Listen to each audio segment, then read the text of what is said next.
para kepala sekolah, guru, pengawas, dan semuanya yang ikut join di webinar pada siang hari ini. Satu hal yang sangat menyenangkan buat saya secara pribadi. Pertama, saya bisa hadir di hadapan Bapak Ibu sekalian menjadi keluarga besar di Direktorat Jenderal PAUD, Pendidikan Dasar dan Pendidikan Menengah, karena mungkin beberapa di antara Bapak Ibu sekalian lebih tahu di Ditjen GTK, tapi sudah 2 pekan ini saya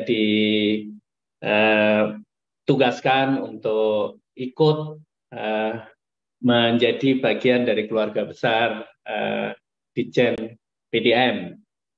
Ya, terima kasih. Dan siang hari ini saya akan menyampaikan kebijakan pemanfaatan dana POSP kinerja kemajuan terbaik tahun 2023. Tolong dibantu bahan tayangannya. Dan tadi sama-sama kita sudah lihat bagaimana Kemendikbudristek terus berkreasi, berinovasi untuk melakukan transformasi pendidikan nasional kita. Karena memang next slide tidak bisa kita pungkiri ya Bapak Ibu, dalam perjalanan kita untuk memajukan pendidikan Indonesia, mengantarkan generasi yang punya kompetensi unggul di bidangnya yang tadi digambarkan dengan profil pelajar Pancasila, faktanya kita masih menghadapi berbagai macam kendala dan tantangan.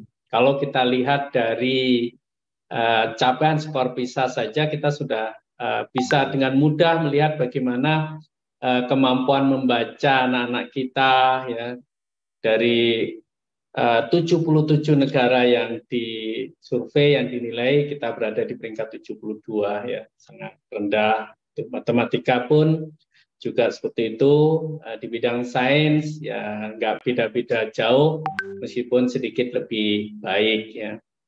Nah, artinya bahwa kita kalau boleh jujur ingin mengatakan bahwa saat ini Indonesia itu sedang mengalami krisis pembelajaran. Dan kondisi ini akan tentu semakin terasa buat kita semuanya ketika kita berada pada masa pandemi COVID kemarin selama hampir 3 tahun. Pembelajaran kita harus berubah dari model tatap muka ke pembelajaran jarak jauh. Nah, ini semakin terasa sekali bahwa perubahan harus segera kita lakukan. Slide berikutnya, dan ini fakta yang kita dapati dari hasil penilaian kita terhadap kualitas belajar siswa. Di bidang literasi kita masih mendapatkan bahwa 1 dari 2 peserta didik kita belum mencapai kompetensi minimum literasi. Ini artinya bahwa sekitar 50% ya, bahwa peserta didik kita kemampuannya sangat rendah di bidang literasi, dan numerasi juga lebih rendah lagi karena 2 dari 3 peserta didik. Gambarannya kok bisa numerasi lebih rendah daripada literasi, karena memang untuk memahami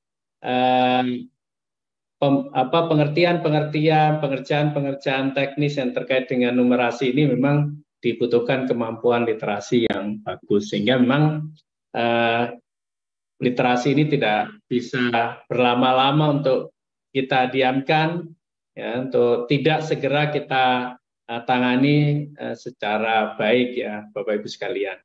Nah, tapi persoalan pendidikan kita tidak hanya di area literasi dan numerasi. Kalau kita lihat di slide berikutnya, di bidang karakter building pun kita juga memiliki persoalan yang sangat serius, ya, yaitu di bidang perundungan dan kekerasan.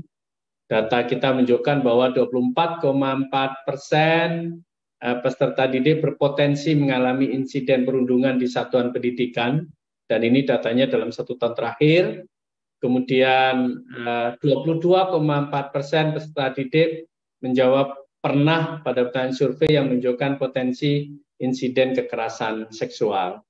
Nah, artinya kalau kita kembali berangkat dengan tujuan daripada pendidikan nasional yang kita usung ini dengan melahirkan profil pelajar Pancasila, maka banyak hal yang harus kita lakukan.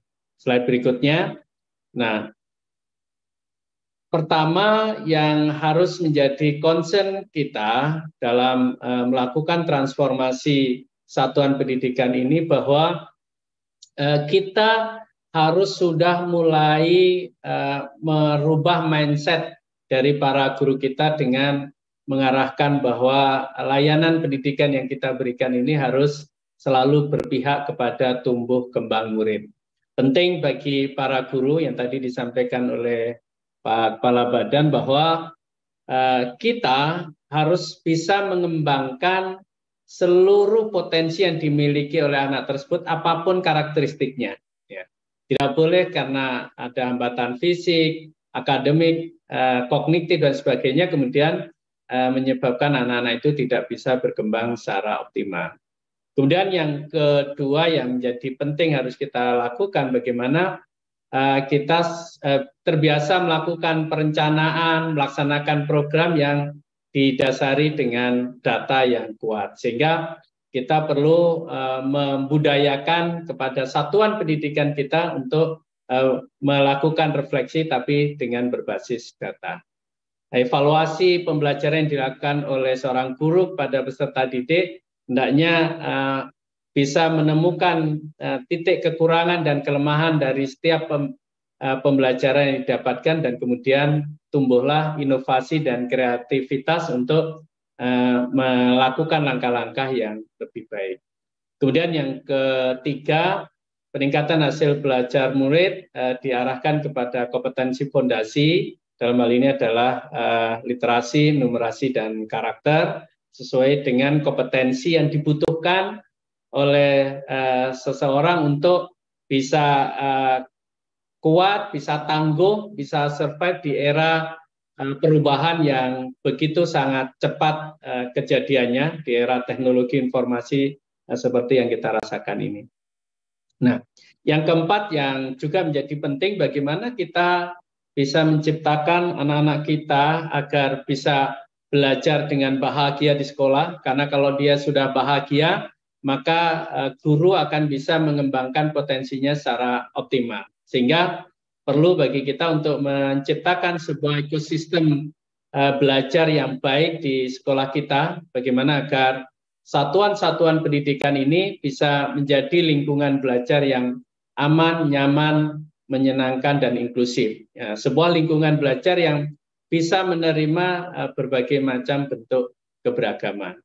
Bapak Ibu yang saya hormati, semua transformasi ini tentu tidak bisa kemudian hanya menjadi urusan pemerintah, ya.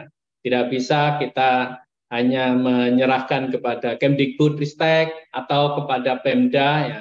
Yang tidak kalah pentingnya adalah bagaimana pelibatan orang tua dan juga mitra pembangunan untuk bisa kita jalin agar berkolaborasi, bergotong royong, melakukan sinergi untuk mengawal transformasi satuan pendidikan ini. Nah, next slide. Kemdikbudristek, Mas Menteri sudah sampai pada kebijakan nasionalnya dan sampai sudah yang terakhir itu di episode ke-25 tentang kekerasan. Dan kalau kita lihat seluruh paket kebijakan yang sudah diterbitkan oleh Mas Menteri dari episode 1 sampai dengan episode 25 ini, tidak lain kita arahkan agar layanan pendidikan dengan kebijakan Merdeka Belajar ini bisa berjalan secara optimal. Di slide berikutnya, Bapak Ibu sekalian, nah transformasi Merdeka Belajar ini akan kita terapkan dengan membangun komitmen pada pembelajaran dasar, bagaimana asesmen nasional itu mengukur agar melakukan asesmen yang bersifat diagnostik, kemudian merancang kurikulum kita dengan kurikulum Merdeka Belajar dengan 3 ciri khasnya yang lebih sederhana, fleksibel, dan kontekstual. Kemudian juga dukungan pengajaran kita melalui program guru penggerak telah diinisiatif untuk memilih guru-guru hebat dalam menyiapkan mereka untuk menjadi pemimpin sekolah masa depan. Di sisi yang lain juga pendidikan profesi guru terus ditransformasi. Nah, Bapak Ibu yang saya hormati, satu hal yang juga menjadi penting untuk sama-sama kita kawal, ya, kita manfaatkan dengan baik, yaitu penggunaan teknologi pembelajaran. Ya, bagaimana platform Merdeka Mengajar yang sudah disiapkan oleh Kemdikbudristek dengan ratusan modul, ratusan ribu praktek baik, bahkan puluhan ribu video pembelajaran ini menjadi sarana yang memungkinkan pada guru-guru kita untuk bisa terus belajar mengembangkan potensinya secara mandiri. Dan juga mereka bisa bertukar pikiran, bertukar pengalaman sesama guru yang tidak terbatas oleh batasan geografis dan waktu, ya. Bahkan sekarang ini kalau guru mau belajar itu tidak ada hambatan sama sekali.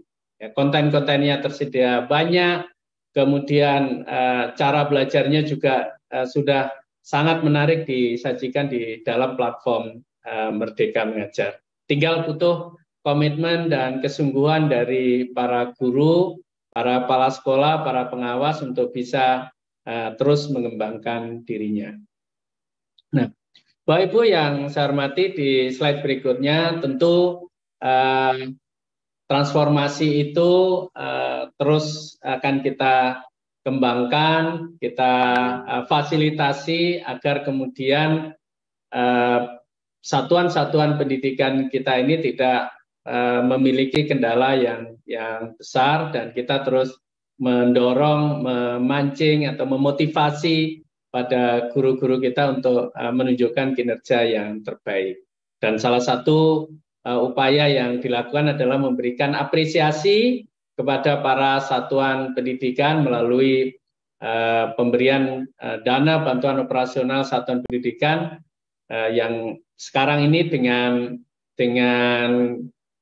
tipe yang ketiga, maka semakin lengkaplah, ya, semakin melengkapi bantuan operasional yang pernah diberikan oleh Kemdikbud. Kalau pada tahun 2022 kita hanya mengenal ada BOS kinerja dan BOP kinerja, ya, selain BOS reguler gitu.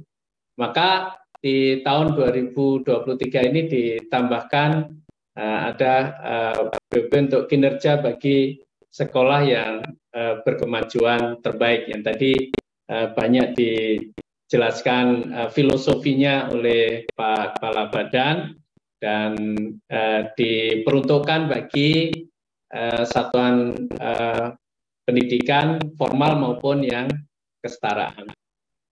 Nah, berapa banyak alokasi anggaran yang disiapkan untuk 32.000 satuan pendidikan itu, rinciannya seperti di dalam paparan, ya, hampir 1 triliun, ya, tepatnya 907 miliar yang terbagi untuk kinerja sekolah berkemajuan terbaik, itu sasarannya 30.913 satuan pendidikan, dan kemudian untuk bantuan operasional pendidikan kesetaraan kinerja berkemajuan terbaik itu dengan sasaran 1.175 dengan alokasi anggaran sekitar 52 miliar. Nah, ini semakin menambah, ya, dari dana bantuan operasional yang diberikan oleh pemerintah, oleh Kemdikbud, menjadi 1,85 triliun.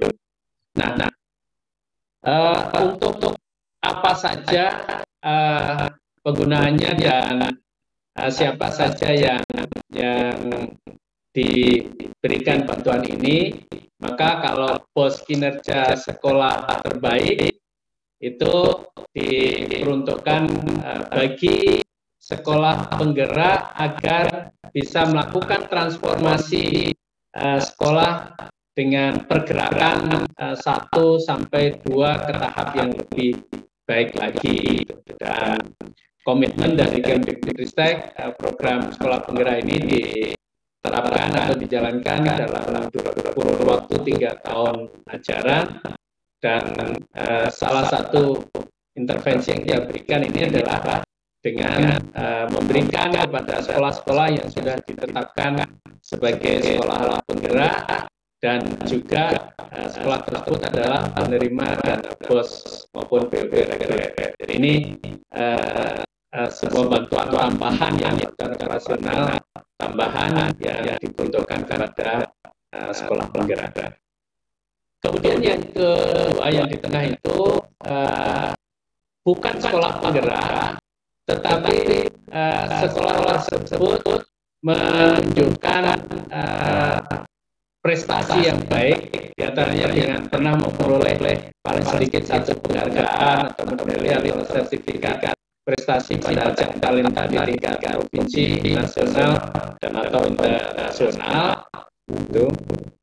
Dan juga menerima BOS reguler, tapi tidak atau bukan terlaksana program sekolah penggerak ataupun SMK pusat keunggulan. Kepadanya diberikan BOS kinerja sekolah prestasi. Nah, di luar itu, nah tadi yang menjadi tema kita atau topik kita adalah BOS satuan pendidikan kinerja sekolah berkemajuan baik ini persyaratannya adalah benar-benar BOS reguler. Tadi dijelaskan dengan detail oleh Pak Nino, yaitu diberikan pada 15% satuan pendidikan yang memiliki kinerja terbaik dari satuan pendidikan yang melaksanakan asesmen nasional dengan jumlah tadi yang kedua sekian. Nah, yang ketiga, saya kira tidak masuk satuan pendidikan yang ditetapkan sebagai pelaksanaan program sekolah penggerak, SMK pusat keunggulan maupun sekolah yang memiliki prestasi. Ya, jadi itu ini kenapa masih ada syarat-syarat tambahan yang di paling bawah ini, tentu kita juga punya pikirkan tentang kesempatan yang terbuka, sehingga bantuan operasional ini tidak akan menumpuk pada 1-2 sekolah. Jadi aspek pemerataan juga kita pertimbangkan. Jadi memeratakan, tapi sekaligus juga memberikan apresiasi kepada sekolah-sekolah yang menunjukkan prestasi ataupun kinerja yang lebih baik lagi. Next slide. Nah, ini sarannya sekalian untuk di SD 22.500.000, SMP 35 juta, dan SMA 45 juta, SD 36.250.000, dan untuk TARA 45 juta. Ini untuk yang BSD, sekolah-sekolah kejuruan terbaik. Slide berikutnya. Nah, ini alokasi anggaran yang sudah disiapkan, dan mudah-mudahan tidak terlalu lama lagi. Ini adalah anggaran di tahun 2023. Berarti akan kita terimakan kepada satuan pendidikan di tahun ini. Kemudian yang jalurannya juga tidak bertahap, jadi satu kali penyaluran, dan dana akan langsung dikirimkan dari Kementerian Keuangan ke rekening satuan pendidikan. Jadi tidak mampir kemana-mana, tapi langsung ke penerimanya. Slide berikutnya perlu disampaikan kepada Bapak sekalian yang menerima BOS ini tentu yang pertama pemanfaatan ataupun penggunaan anggaran ini fleksibel, artinya pengelolaan dana dilakukan sesuai dengan kebutuhan satuan pendidikan. Kemudian yang kedua efektif, harapannya dengan bantuan yang diberikan ini memberikan dampak yang kuat untuk perbaikan pembelajaran di sekolah ya. untuk meningkatkan hasil, pengaruh, dan daya guna untuk mencapai tujuan pendidikan. Kemudian efisien, tentu dengan anggaran yang kecil tapi memberikan dampak yang besar, ini menjadi penting. Kemudian yang keempat, karena ini adalah dana pemerintah, dan kalau menerima dana pemerintah mesti harus dibuat pertanggungjawaban, sehingga akuntabilitas dalam pengelolaan dan pelaporan ini yang harus diperhatikan oleh penerima bantuan. Dan yang kelima, transparansi, ya, tidak ada yang disembunyikan, lakukan pengelolaan secara terbuka agar komite sekolah, guru itu ikut mengetahui dan bisa memberikan sumbangsih untuk memanfaatkan dana ini bisa lebih besar lagi, bermanfaat bagi transformasi satuan pendidikan kita. Slide berikutnya, ini penggunaannya semuanya sudah diatur agar tidak terjadi double pembiayaan, tidak ada double budgeting. Ya, di pos kinerja sebagai penggerak diarahkan untuk pengembangan sumber daya manusia, pembelajaran dengan paradigma baru. Ini pembelajaran yang fokus pada murid, ya, mengimplementasikan kurikulum merdeka. Kenapa di sini di sekolah penggerak sama, di pos yang berkelanjutan baik juga sama bisa digunakan, karena memang ini yang menjadi inti dari kita menjalankan kebijakan Merdeka Belajar. Kemudian digitalisasi sekolah itu untuk pemanfaatan di pos kinerja sekolah penggerak dan perencanaan berbasis data. Sedangkan kalau untuk pos sekolah prestasi lebih diarahkan untuk asesmen dan pemetaan talenta, pelatihan dan pengembangan talenta, dan seterusnya.